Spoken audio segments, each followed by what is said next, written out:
use at all. Thinks he's very clever. Says that he can manage. What is us about with the greatest folly? We just push him down the well. Pop goes Olaf.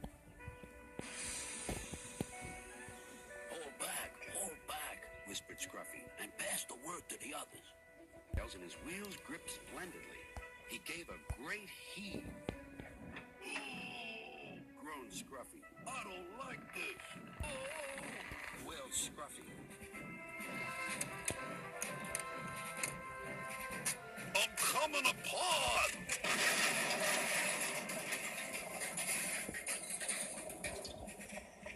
And he did. So Topham Hatt inspected Scruffy. As I thought.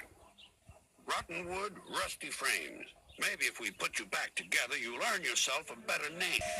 Scruffy has learned his lesson and says nothing at all.